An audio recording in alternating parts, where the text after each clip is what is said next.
Shalom Aleichem Besem Yeshua Mashiach. Salam sejahtera dalam nama Tuhan Yesus Kristus. Berjumpa lagi dengan saya Ustadz Timothy Al-Awal.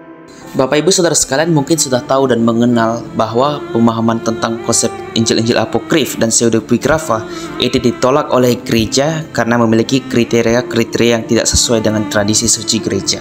Mungkin Bapak Ibu Saudara sekalian sering mendengar tuduhan dari kalangan kita yang saudara muslim yang polemikus.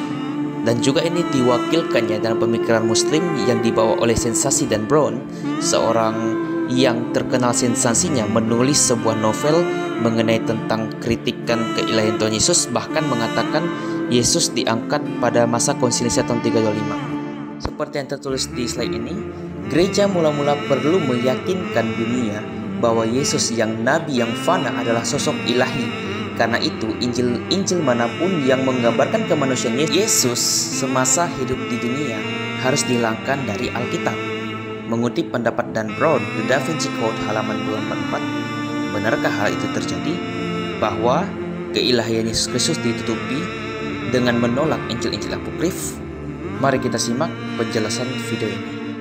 Bapak Ibu Saudara sekalian, pada kali ini saya menggunakan 3 literatur ya.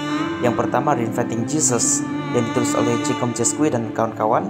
Yang kedua, Menguak Injil-Injil Rahasia yang ditulis oleh Desi Ramadjani. Dan yang ketiga itu adalah The Gospel of Judas yang telah diterjemahkan dalam bahasa Indonesia. Satu lagi saya menggunakan dalam bentuk soft file, itu kisah riwayat kanak-kanak Yesus berdasarkan naskah-naskah ekstra kanonik. Oke, di dalam buku Reinventing Jesus ya, itu di halaman 186, Dan Brown menyebutkan ada lebih dari 80 Injil yang dipertimbangkan untuk dimasukkan dalam Perjanjian Baru. Katanya, Injil-Injil manapun yang menerangkan segi-segi kehidupan Yesus yang membumi harus disingkirkan dari Alkitab. Namun pernyataan seperti ini benar-benar menyesatkan dan tidak didukung oleh bukti sama sekali. Ini pernyataan dari Jacob Jesque dan kawan-kawan. Sebagian besar Injil yang ditolak justru menekankan keilahian Yesus ketimbang kemanusiaannya, bukan sebaliknya. Nah, ini tidak mendukung pemahaman Brown yang mengatakan bahwa Injil-Injil itu merupakan konfirmasi mengenai tentang kemanusiaan Yesus. Memang ada di kalangan bidat yang juga menekankan kemanusiaan Yesus daripada keilahiannya, contohnya kalangan Ebionit. Tetapi pemikiran Ebionit sendiri pun meyakini Yesus itu adalah malaikat ilahi, dalam pengertian dia adalah manusia biasa saat pembaptisan yang mendapatkan terang ilahi dari malaikat itu, sehingga dikatakan dia adalah malaikat ilahi itu. Hampir mirip seperti pemikiran saksi Yehova. Tetapi itu kalangannya sedikit dalam naskah-naskah Apokrif ketimbang pemahaman Yesus sebagai Allah itu lebih banyak dalam naskah-naskah Apokrif, dan itu ditolak oleh gereja ya. Sebagai bukti apa yang disampaikan oleh Jacob Jesque dan kawan-kawan itu juga diakui dalam Injil Yudas pada abad kedua Masehi. Mengapa? Dalam Injil Yudas abad kedua Masehi diterangkan di halaman 24 kata pengantar ya. Di sini dikatakan, saya tahu siapa engkau sesungguhnya dan dari mana asalmu. Engkau berasal dari alam yang tak mengenal kematian, tempat kediaman Barbelu, dan saya tidak pantas untuk mengucapkan nama Dia yang telah mengutusmu. Ini adalah perkataan Yudas kepada Yesus dalam Injil Yudas. Dalam kencah dunia spiritual, Injil Yudas mengakui bahwa Yesus berasal dari alam yang tak mengenal kematian, tempat kediaman Barbelu. Berarti mengakui bahwa Yesus adalah ilahi. Jadi jelas, Injil Yudas pun yang dipahami saudara muslim dengan menatakan bahwa Yudas itu yang disalib. Padahal dalam Injil Yudas seperti yang saya angkat di channel saya sebelumnya, Yudas diberi amanat oleh Kristus karena dialah satu-satunya jalan agar kemanusiaan Kristus itu dilepaskan sehingga rohnya bisa sampai kepada Allah dengan kemuliaan.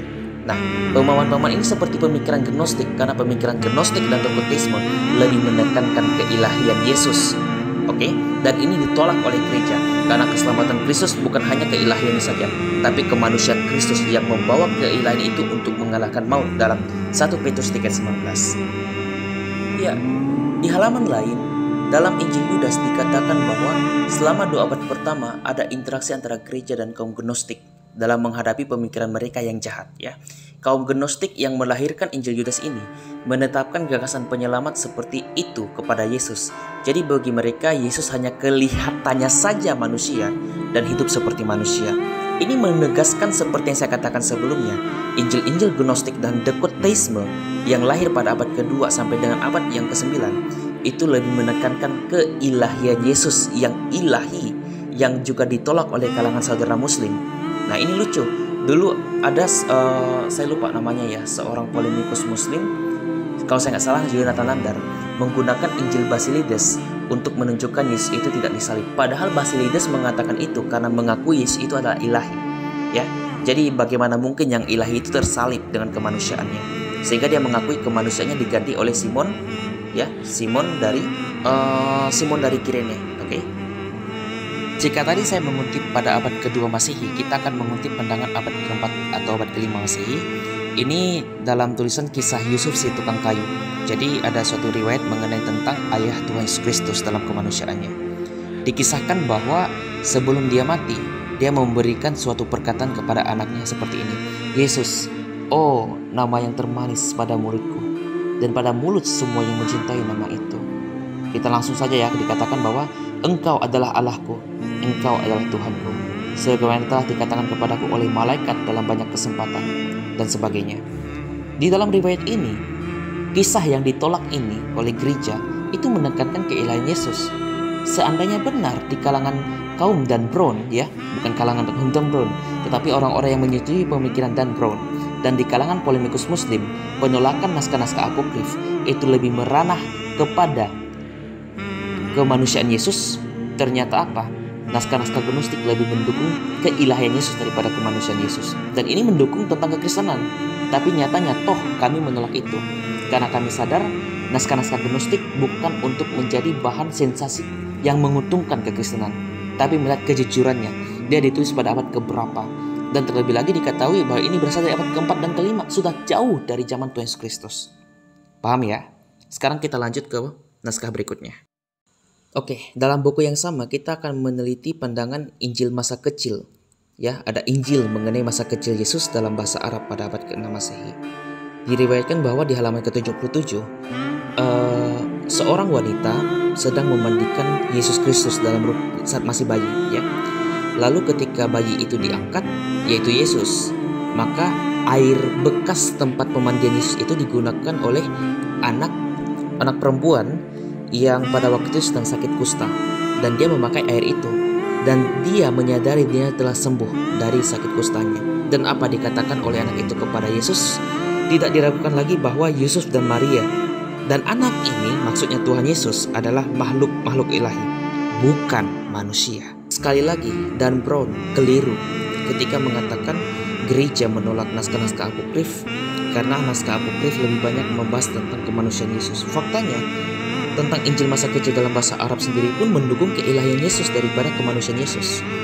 Dan kami tegas menolak itu. Kenapa? Alkitab berkata dalam Kolose 19, Kolose 1:15 juga, bahwa Yesus itu adalah sepenuhnya ilahi dan sepenuhnya insani.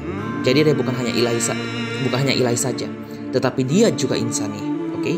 Nah, dalam Injil tersembunyi Matius abad 8 atau abad 9 Masehi, ada suatu kisah di mana gubernur Afrodisius itu menyembah Yesus. Kenapa? Ketika sang bayi itu bersama dengan ibu dan ayahnya dibawa pergi mengungsi dari Israel menuju ke arah Mesir, patung-patung sembahan dari Afrodisius itu sujud tersungkur kepada Yesus Kristus. Dan dia mengatakan bahwa jikalau bukan ini adalah Allah dari para dewa kita, maka para dewa kita tidak akan menjatuhkan mukanya. Nah, sekali lagi, kalau seandainya kekristenan, ya, menolak keilahian Yesus, menolak kemanusiaan Yesus dengan menolak naskah-naskah Gnostik dan juga naskah-naskah Injil apokrif, mengapa kitab ini tidak diterima? Faktanya gereja jujur sekali lagi. Naskah ini ditolak karena sifatnya bersifat legenda dan juga sudah jauh dari zaman para rasul. Nah, kesimpulan apa yang dapat kita pelajari di sini? Pertama, Injil apokrif ditolak karena isinya menolak kemanusiaan Yesus, tetapi bukan kealahannya. Jadi Kristen tegas, Yesus memang Allah. Dia sejak awal memang Allah. Tetapi kita tidak boleh menolak kemanusiaannya. Yang kedua, Injil apokrif ditolak karena berisi legenda dan mitos, bahkan terjadinya baru pada abad kedua sampai dan 9 Masehi. Tidak ada riwayat tersebut yang berasal dari abad 1 Masehi. Ketiga, Jika Injil apokrif tergolong kebenaran, seperti pemikiran kaum awam, maka Kristen lebih diuntungkan. Mengapa diuntungkan? Karena Injil apokrif mengagungkan keilahian Yesus, bukan keinsaniannya. Ya, jadi kami tegas sekali lagi, Yesus memang Allah, tapi dia juga adalah manusia. Dan kami tidak pernah memotong dan memisahkan Yesus, baik itu dalam keilahiannya maupun dan kemanusiaannya. Jadi sekian kawan-kawan, semoga video ini bermanfaat. Tuhan Yesus Kristus memberkati. Amin.